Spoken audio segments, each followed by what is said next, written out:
with me to the book of Matthew, chapter 15, verses 21 through 28. Jesus left that place and went away to the district of Tyre and Sidon.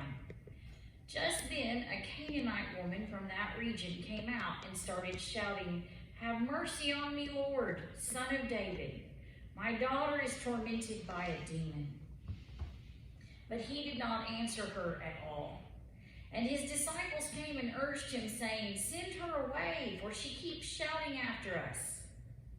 He answered, "I was sent only to the lost sheep of the house of Israel."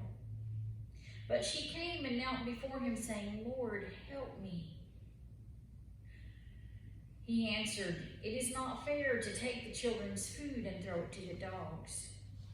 She said, "Yes, Lord, yet even the dogs eat the crumbs that fall from their master's table." Then Jesus answered her, "Woman, great is your faith. Let it be done for you as you wish." And her daughter was healed instantly.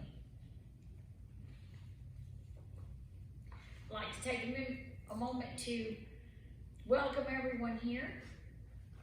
And those that are here with us in person, those that are watching this at a later time, and ask that you open your hearts to the message and hope that you get a blessing from it. This passage is a tough one. It's got some parts that are very difficult to understand.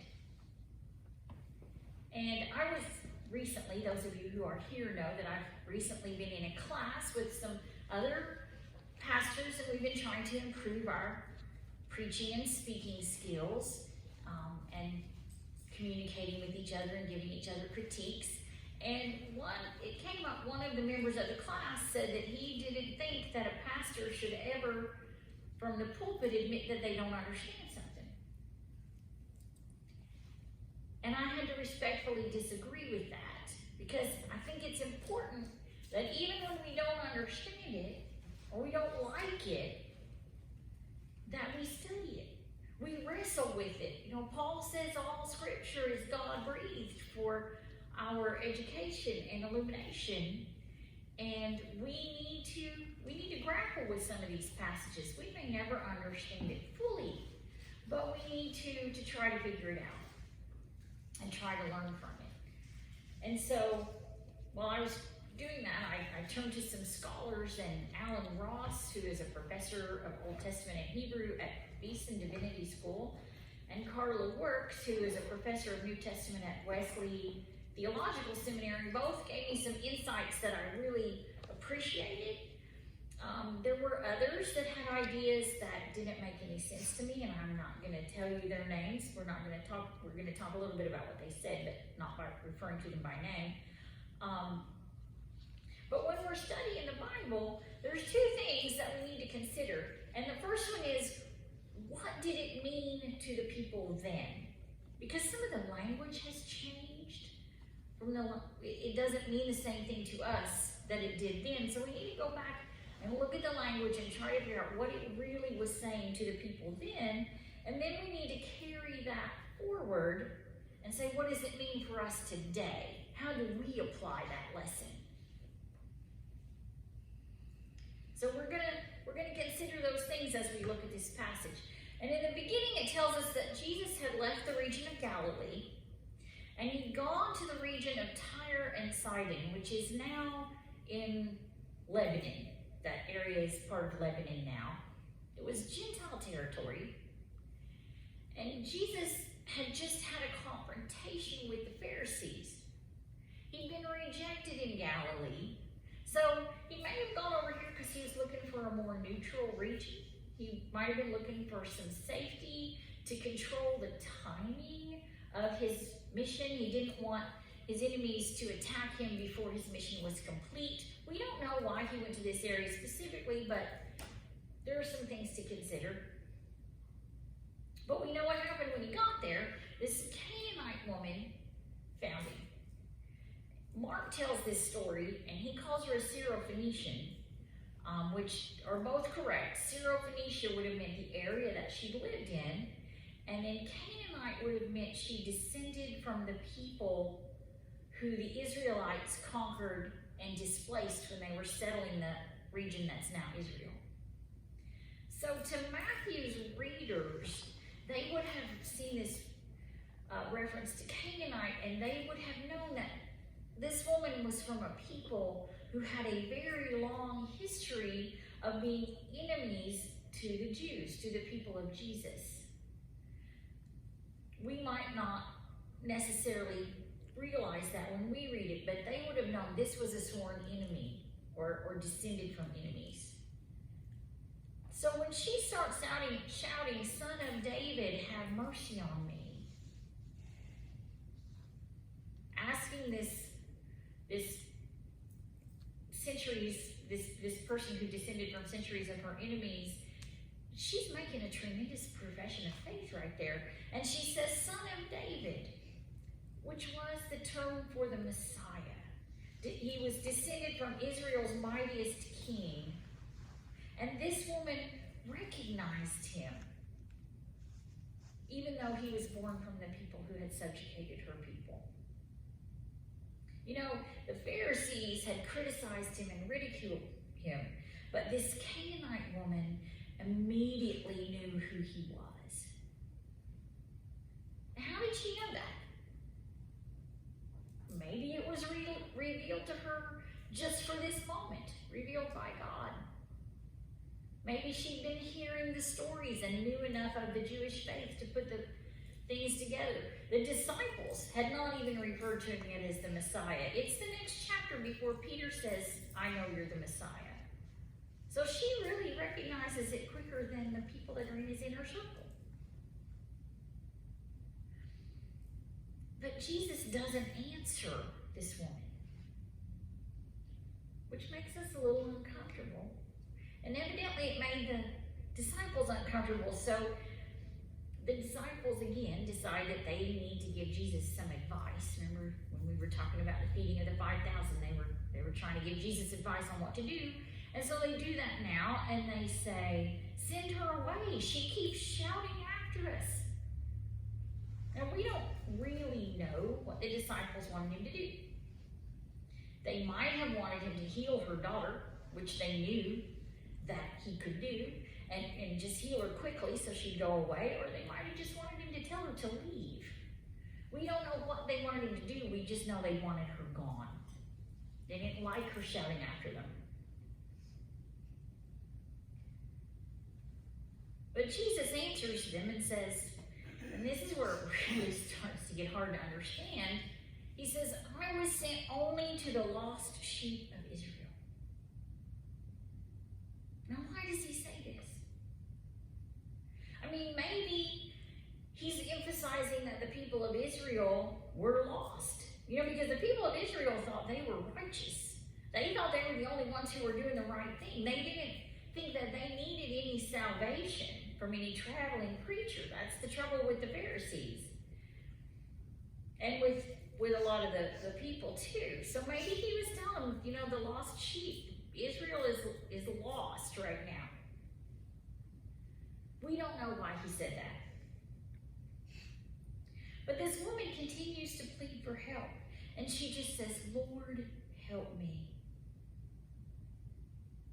And that is so heartfelt. And really and truly, when we're most intensely in need, what aren't our most intense prayers the shortest ones?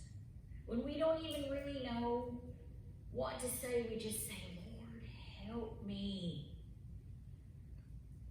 When we place all of our faith in Jesus and we don't have any more words than just to beg, "Lord, help me. Lord, have mercy."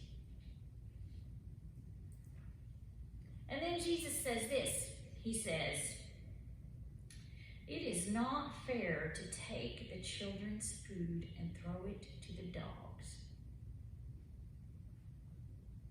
What? I mean, that seems very unkind to us. As I was doing my research, I realized that dogs was a racial slur used by Jews to describe any people that didn't worship the true God. So why would he say that? Some people suggested that he was joking, but I don't know that that really helps. I mean, that's kind of an old defense when someone gets offended by something. You say, oh, I was just kidding, can't you take a joke? So I don't think that defense is really a defense. And there were some scholars, and these are the ones that I'm not going to name, who said that Jesus was possibly a Jewish elitist, and that this woman helped convert him, helped him redefine and broaden his mission. And we know that that's not true. For one thing, he'd already healed the centurion's servant who was a Gentile. But mostly we know it because racism and bigotry are sins. And Jesus was without sin. So that couldn't have been the reason. This woman didn't convert Jesus or explain more to him about his mission. He knew his mission from the beginning. So we're back to, why would he say this? Well, some say this shows the expansion of the redemption story, that it shows it in words, that the redemption is available to all people, and that he played this out in front of his disciples and the other onlookers, and he used language that they might have used to contrast with what he did next. That he wanted them to see this woman who was in such need and had such faith, and he wanted them to see, this is who you're calling this word. This helpless woman, that's who you are referring to, and who you would refuse help to because you don't think that she's good enough. Maybe he was forcing them to look at their own attitudes by reflecting those attitudes back to them. Or maybe Jesus was trying to get her to fully examine her own views. You know, he kind of did that sometimes. He asked the blind man, tell me what you want. What is it you want from me? And the blind man said, I want to see. And there was another case where someone called him good. And he said, why are you calling me good? There's no one good but God. Now, he wasn't denying that he was good, and he wasn't denying that he was God. But he was making the person think, if he is good, then he might also be the Son of God. He was forcing him to examine his use of language and what you really believe deep down, not just what you said. So these might have been the reasons. There may be something else we don't know that would cause him to say that, but we do know that there was no sin. So there was a reason. And that's why sometimes we have to look at these things and jump in. We may never understand it, but we can still learn from it. And we can learn from this woman, because how does she respond? I would have been mad probably if someone said that to me. I think most people would. But she responded with humility and with faith. And she says, well, even the dogs eat the crumbs that fall from the table. She's saying, I'm willing to take whatever crumbs of healing you can give me. I realize that it's a very easy thing for you to heal my daughter, and I'm willing to accept what others have discarded. And you know, at that time, Jesus had been rejected by his own people. He'd been discarded. And this woman says, I'm willing to accept what's been discarded. I'm willing to accept whatever healing and mercy you can give me. So now let's look at what happened. We've heard what was said. So now what does Jesus do? He says, great is your faith. Woman, great is your faith. And he'd also, if you remember the story, he had told the centurion that he had greater faith than any he had seen so far in Israel. So maybe he wanted to force this woman to say more because he wanted to reinforce to his disciples that Gentiles were capable of great faith. Maybe he was preparing them for the Great Commission that he was going to give them, that they were to take the gospel all over the world, by showing them these Gentiles who they would have thought of as dogs, and showing that they had great faith. And then he heals her daughter. So he shows once again that his grace and his healing are available to everyone, no matter where they were born, no matter what faith or no faith they were born into. Jesus' grace is available for the asking. Jesus' healing is available for the asking, if we ask with faith. You know, sometimes we want to put people in boxes and we say, well, don't waste your time over there. They're beyond help. They're never going to accept Jesus. Just don't even talk to them anymore because it's pointless. We make those assumptions. But Jesus shows that this isn't true. This woman was a traditional enemy of the faith. But she came to Jesus and she was rewarded. So what can we learn from her? What does she mean for us now? Well, she teaches us that a life of faith requires courage. She kept coming even when she was discouraged. When they were trying to send her away, she kept coming. It requires commitment. She knew what she needed, and she was committed to getting it. Help for her child. It requires strength. And a life of faith requires humility. We have to realize that we are not in charge if we're going to live a complete life of faith. We have to let Jesus have control. And she was willing to do that. She was willing to accept healing from him and mercy from him on whatever terms he chose. And this woman can give us hope. That when we're face to face with Jesus, and we will be someday, that he can look to us and say, great is your faith. What better reward could we expect from in our lives than Jesus to look at us and say, great is your faith. Amen.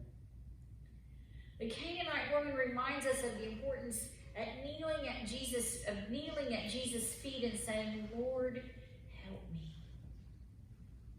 And it doesn't matter who we are or what we've done.